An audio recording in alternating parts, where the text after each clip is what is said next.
4 দিনব্যাপী নাট্য উৎসবের পর্দা উঠল জাতীয় সঙ্গীতের মধ্য দিয়ে জাহাঙ্গীরনগর বিশ্ববিদ্যালয়ের অমর একুশে প্রাঙ্গণে। শিল্পা নলে নির্মূল হোক অশান্ত বসুধা, এই স্লোগানকে ঘিরে অনুষ্ঠানের উদ্বোধন করেন ছাত্র শিক্ষক কেন্দ্রের পরিচালক আহমেদ রেজা। উদ্বোধনী র্যালি শেষে শ্রদ্ধা জানানো হয় নাট্যগুরু অধ্যাপক সেলিম আদ-দ্বীনের সমাধিতে।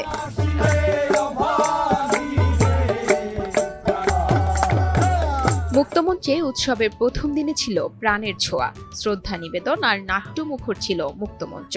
সংস্কৃতি চর্চার ধারা বহমান রাখার প্রয়াস হিসেবে এই উৎসব নতুন মাত্রা যোগ করবে বলে জানান আয়োজকরা।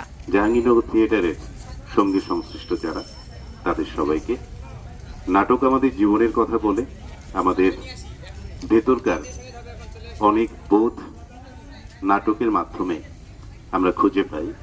এই কার্যক্রম চলমান থাকুক, নাটক জীবনের কথা বলুক। একই সঙ্গে নাট্যাঙ্গন ও শিক্ষাঙ্গনে বিশেষ অবদানের স্বীকৃতিস্বরূপ জাহাঙ্গীরনগর থিয়েটার পদক প্রদান করা হবে অভিনেতা আবুল হায়াত ও অন্যান্যদের। আমরা জাহাঙ্গীরনগরের যারাই শিল্প সংস্কৃতি ভালোবাসি, যাদের মননে শিল্প চর্চা আছে, যারা গান ভালোবাসি, প্রাণ ভালোবাসি, প্রেম ভালোবাসি, প্রকৃতি ভালোবাসি, ফুল ভালোবাসি কিংবা নদী ভালোবাসি, তাদের সবার কাছে জাহাঙ্গীরনগর থিয়েটার অডিটোরিয়ামের অগ্রজেরা একটা বিশাল আশ্রয়। জাহাঙ্গীরনগর থিয়েটার প্রায় আজকে ৪৫ বছর যাবত এই বিশ্ববিদ্যালয়ে নাট্য চর্চা করে যাচ্ছি। আমরা নাট্য শ্রমিক।